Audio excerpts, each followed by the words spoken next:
Battalion. You're listening to Part 4 with Raine Curole. I versus AI.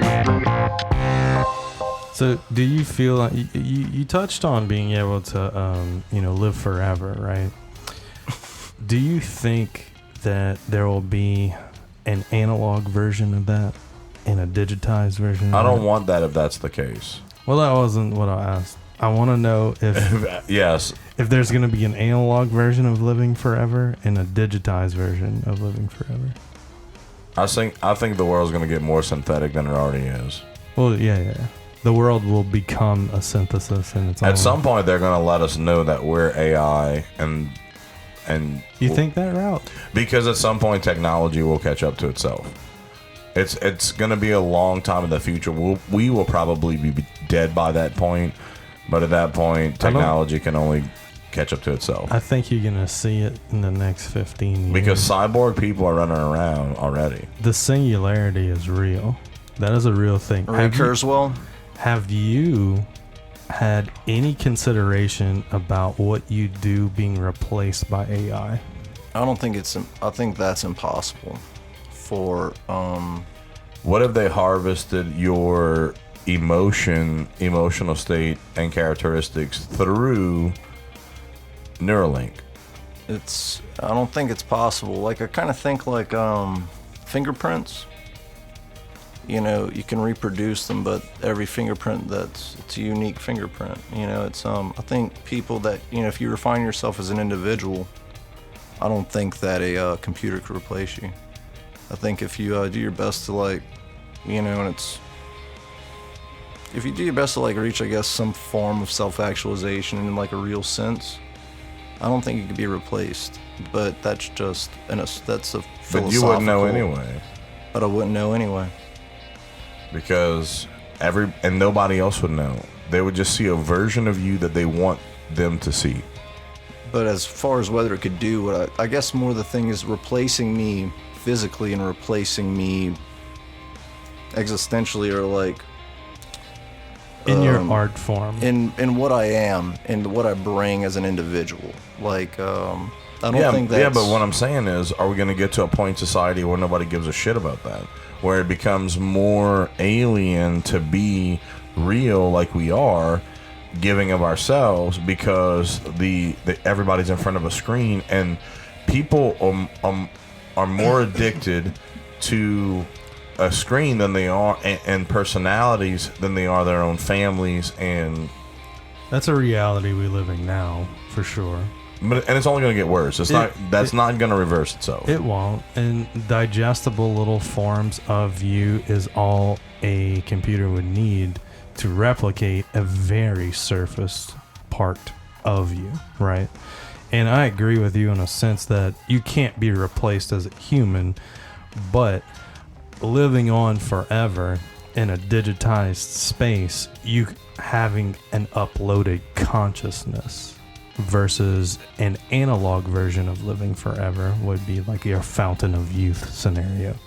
Or consistent upgrade scenario where correct. The brain stays...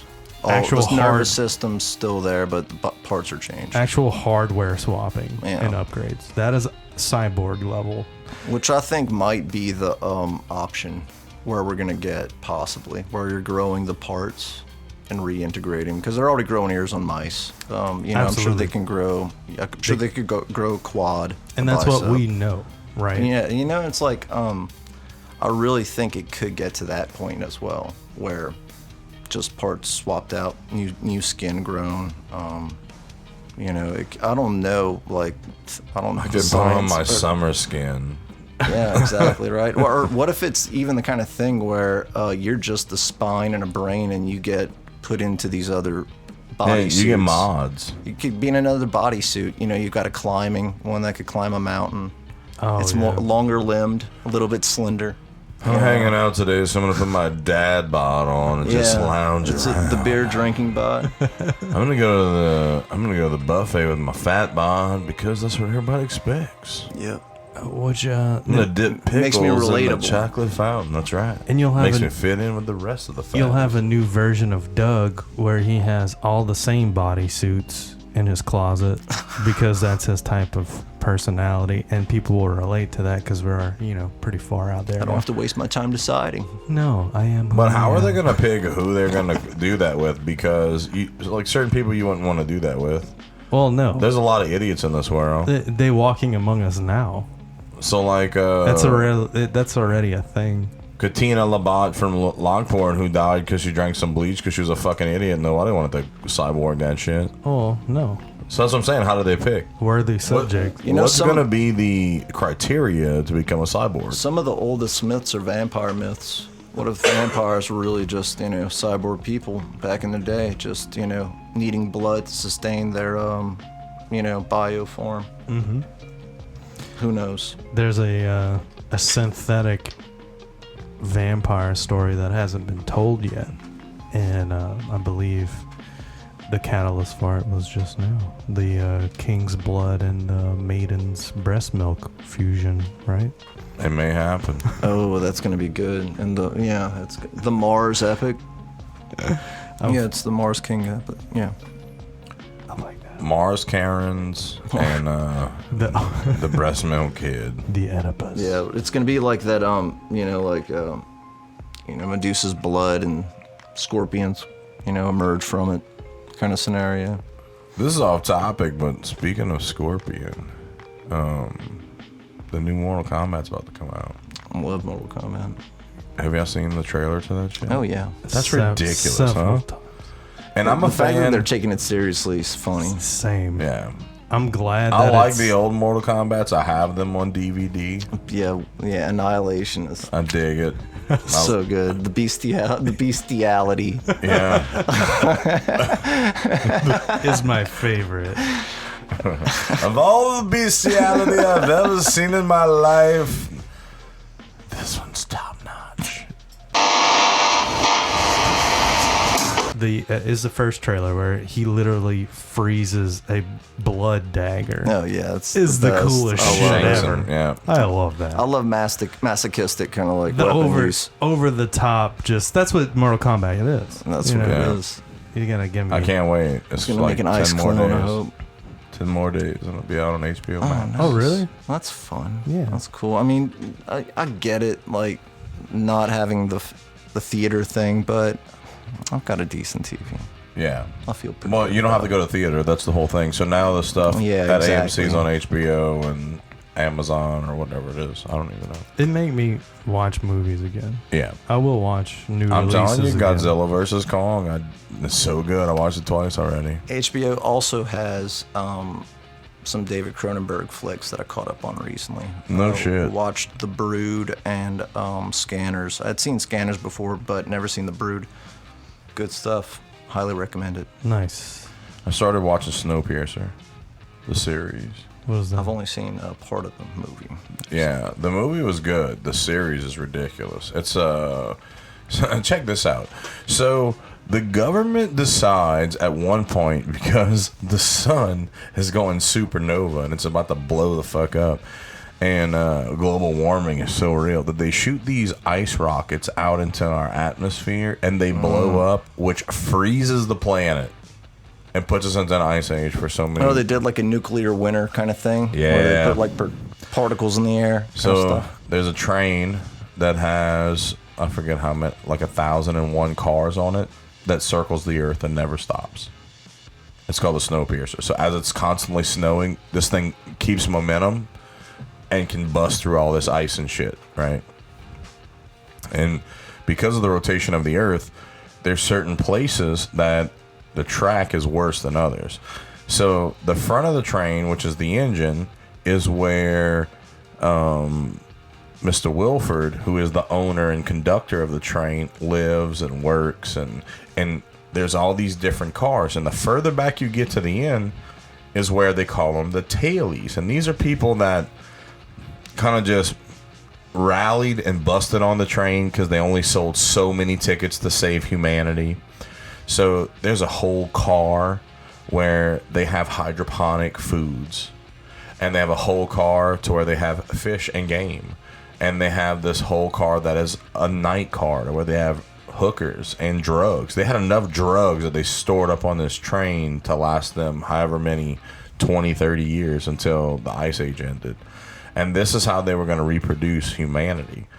And instead, they got bombarded by all these people like us who would have got left behind. And so thousands of people were able to board the train and and they had to leave because, you know, the earth was freezing over, and they took off. But they feed them these jelly bars that are made of roaches. And they ask, they pull one of the people out, they bring him up, and they walk through the car that's the greenhouse car. And he says, with all this shit, all these strawberries, all the stuff you'll still throw away, all the elites, you still don't have enough to share? And she said, this strawberry is worth more than all of your lives. Dude, that's exactly what we're talking about right here. It's the same with iPhones. True. Exactly the same with all of it. It's insane, right? We are the driving force in technology, and people can say it all they want, but without it, we couldn't be doing what we're doing right now. Absolutely. We're all slaves to it. Yeah. As soon as you opened up Yahoo browser when you were 9 and asked that question, here we go. I had AOL.com. We had AOL. Exponential growth. That's what you get. Yep. But hey, look, I mean, you could always have this nihilistic approach or the pessimist version of the inevitable future. I think personally that however long I'm able to process and be here is in itself going to make the journey worth its while. You probably have about another 180 weeks. And that's fine. That actually sounds pretty good. Yeah, 180 weeks. That's about it. I think I'm outlive you. I'm gonna do like 210 maybe. Oh, you don't think it's all at once? No, like like boom. I'm gonna go. Yeah. Okay. Yeah. I mean, unless we like jet skiing together or some crazy shit, but I don't see that happening because we're both too lazy to do that. Yeah. Fuck that. Yeah, it's too much trouble. I'm gonna rent them. But Raine, like, dude, it's been awesome chilling with you, dude. And it's been great. a lot of fun, bro. Oh, Like, yeah. It's guests like you that make this shit worthwhile because it is Absolutely, bro. It's been really fun. But Had a great time. Thanks, you guys. y'all check him out on Instagram, Raine Curole, on Facebook. Is it also Raine Curole on Facebook? Yep. Easy. Awesome artist. Dude, come hang out with us anytime. I know you all the way out in the west over there. Yeah. And you made the drive in, and we do appreciate it. But man, welcome to the rebellion, and we're glad to have you a part of all this. Fuck yeah, brother. Thanks a lot. Thanks a lot, guys. Really appreciate y'all. And then let our audience know where they can find you, what you up to next, and what you dropping. Oh, yeah. I'm just on Instagram right now, Raine_Curole. Facebook, Raine Curole. Feel free to hit me up.